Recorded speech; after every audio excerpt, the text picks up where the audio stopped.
I'm not having any luck on this trip. I need a break. That's when I spotted the Moto Scoot. Ooh, this is cool. The Moto Scoot is a very rare scooter. How about $850? I mean, I see a lot of things here I don't know if you're doing anything with. I'll do $1,000 on it. Frank Fritz's death, 1 year ago, wasn't just another sad celebrity headline. It was quietly heartbreaking.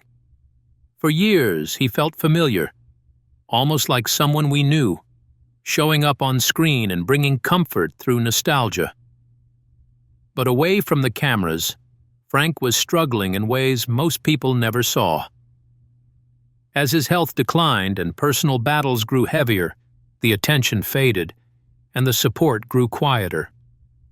His passing wasn't only about losing a life, it exposed a harsh truth about fame and how quickly people are forgotten once they're no longer useful. By the end of this video, you won't just remember Frank Fritz, you'll understand why his story leaves such an uneasy, emotional mark. Born in Davenport, Iowa in 1965, Frank Fritz never cared about attention. Even as a kid, he liked things most people ignored. Old toys, worn coins, rusty parts, things others walked past without thinking twice.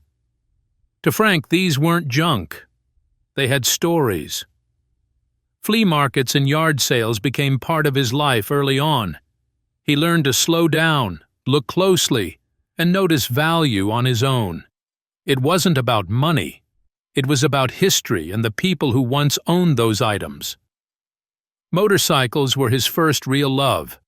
They taught him to respect things that lasted. To Frank, old didn't mean useless. It meant strong and honest. That same way of thinking pulled him toward antiques. As an adult, Frank worked as a fire inspector. It was a steady job, but his heart was elsewhere. On weekends, he was out searching for old treasures and meeting other collectors. Long before TV cameras showed up, people in the antique world already knew him, not because he showed off, but because he was genuine. When American Pickers came to TV in 2010, Frank Fritz wasn't trying to become famous. He had already been living that life for years. That's why the show felt real from the very beginning. It didn't feel planned or fake. It felt like the cameras simply followed two guys who were already doing what they loved. The idea was simple. Drive through small towns, stop at old houses, look through barns, basements, and sheds most people had forgotten. But what made the show special wasn't just the antiques. It was Frank and his longtime friend Mike Wolfe. They weren't actors pretending to be collectors. They were real collectors, and viewers noticed that right away.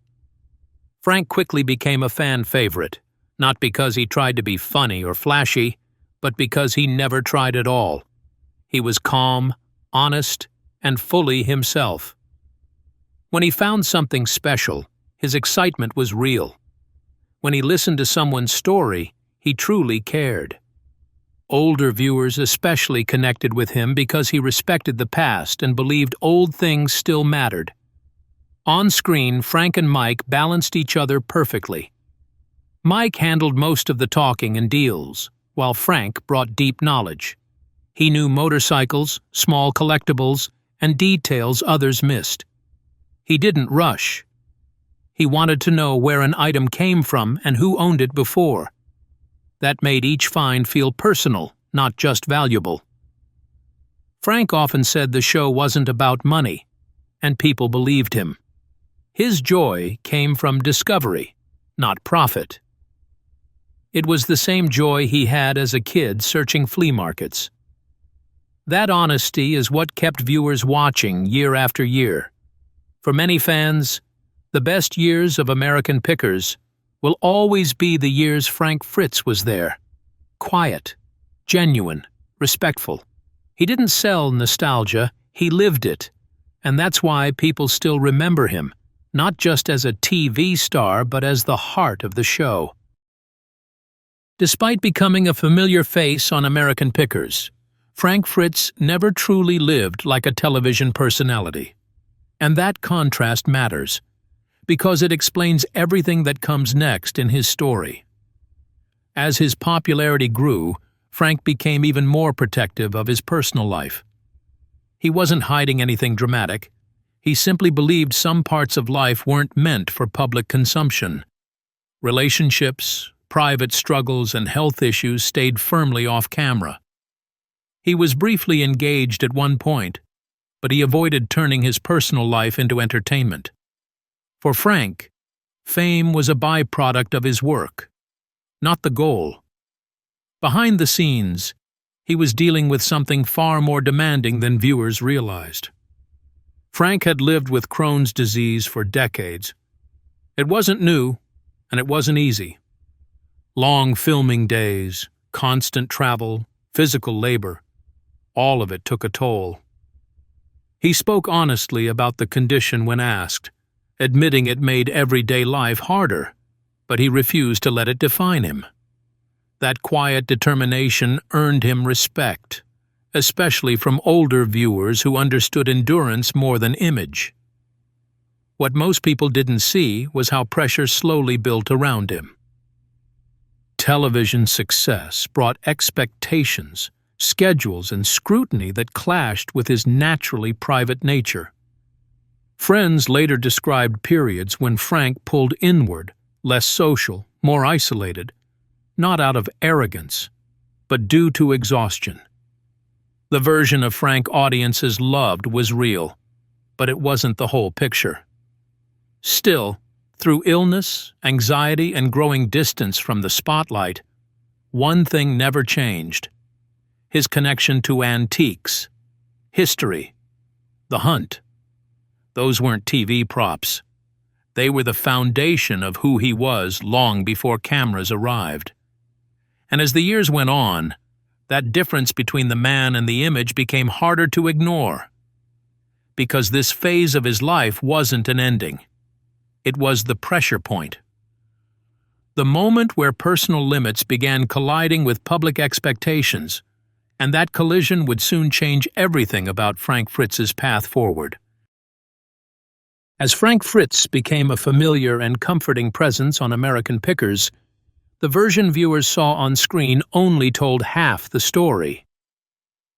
Off camera, life was far less forgiving and far more complicated. For decades, Frank lived with Crohn's disease, a chronic condition that never truly gives you a day off. Long hours on the road, heavy lifting, unpredictable meals, and constant travel pushed his body to its limits. There were stretches when the illness knocked him completely off his feet, forcing him away from filming and into recovery mode. Frank never dramatized it, but he didn't hide it either. He admitted that some days were simply about surviving, not performing. For many longtime viewers, especially those who understood living with ongoing health issues, that honesty made him feel real. As his physical health became harder to manage, another struggle quietly took hold. Alcohol, which once blended easily into the social culture around travel and late nights, started turning into a coping mechanism. By the time his DUI arrest became public in 2017, the cracks were already there. It wasn't just a legal issue. It was a wake-up call. Frank acknowledged that he had lost control, and that pretending otherwise wasn't an option anymore. Rehab wasn't framed as a comeback or a public relations move. It was survival. Frank spoke plainly about it, saying he reached a point where continuing the same way simply wasn't possible. That openness resonated with many who had walked similar roads. There was no grand speech, no promises of perfection, just a man admitting he needed help. Even after treatment, the road forward wasn't smooth. Staying sober while managing chronic illness is a daily challenge, especially when the structure that once guided your life starts slipping away.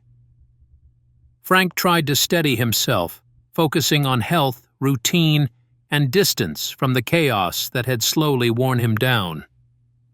This period didn't define him, but it changed him.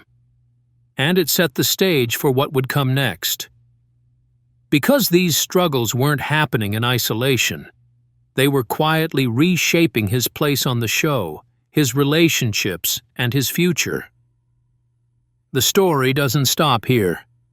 This is the point where pressure turns into consequence, and where everything Frank Fritz thought he knew about his life and career begins to shift. For years, viewers believed Frank Fritz and Mike Wolfe were more than co-hosts. They looked like two longtime buddies who trusted each other completely, bonded by dusty barns, forgotten relics, and the thrill of the hunt on American pickers. What the cameras showed felt effortless. What was happening off-camera was anything but. As the seasons went on, something shifted. The easy banter stayed on screen, but behind it, distance quietly grew. Frank later admitted that even while they were still filming together, they hadn't actually spoken as friends for years. Not real conversations, not check-ins, just work. For fans who believed the friendship was as real as the pics, that revelation landed hard. Frank didn't hide his hurt. While dealing with serious health problems, including back issues that made daily life painful, he felt forgotten by the one person viewers assumed would never walk away. He openly shared that Mike knew how bad things had gotten, yet never reached out to ask how he was doing. No call, no message, just silence. To Frank, that silence said more than any argument ever could. When Frank officially stepped away from the show in 2020, speculation exploded. Some blamed health, others blamed contracts. But underneath it all was something more personal. Frank felt pushed aside at the moment he needed support the most. Mike eventually released a public statement saying he was saddened by Frank's exit and wished him well. To many, it sounded respectful. To Frank, it came too late. What remained was an uncomfortable truth. Two men who built a hit show together were no longer part of each other's lives. There was no loud feud, no dramatic blow-up, just a slow unraveling of trust. While both continued to acknowledge each other professionally, the friendship that once defined the heart of the show was gone. It's a reminder that sometimes the deepest breaks don't come from anger. They come from absence. And once that space settles in, even years of shared history aren't always enough to close it. Frank Fritz's departure from American Pickers in 2020 wasn't just a casting change. It felt like a fracture. For years, viewers had watched Frank Fritz crisscross back roads, spot hidden gems, and bring a grounded balance to the show. So when he vanished, the explanation sounded simple on paper: health setbacks and recovery from back surgery. But it never fully answered the questions fans kept asking. Later, Frank made it clear that the truth was messier. He said he hadn't walked away by choice. According to him, there was no clean goodbye, no invitation to return once he was ready. He described waiting for a call that never came. That admission struck a nerve. Many long-time viewers felt the show lost a key piece of its soul without him. The easy rhythm, the lived-in knowledge, the quiet authenticity he brought to every find. Life after the show shifted into a slower, more uncertain chapter. Frank focused on healing and tried to imagine a future beyond television. There were talks of an independent antique shop, even whispers of a fresh project that would let him reconnect with the road on his own terms. But ongoing health challenges made consistency difficult. Still, he never stopped being a collector at heart. The hunt continued, just without cameras, deadlines, or the pressure of prime time. Support from within the Pickers family was complicated. Danielle Colby shared a heartfelt message that acknowledged both affection and pain, praising the years of shared work while also recognizing the toll Frank's struggles had taken on himself and on those around him. Her words were compassionate, measured, and honest.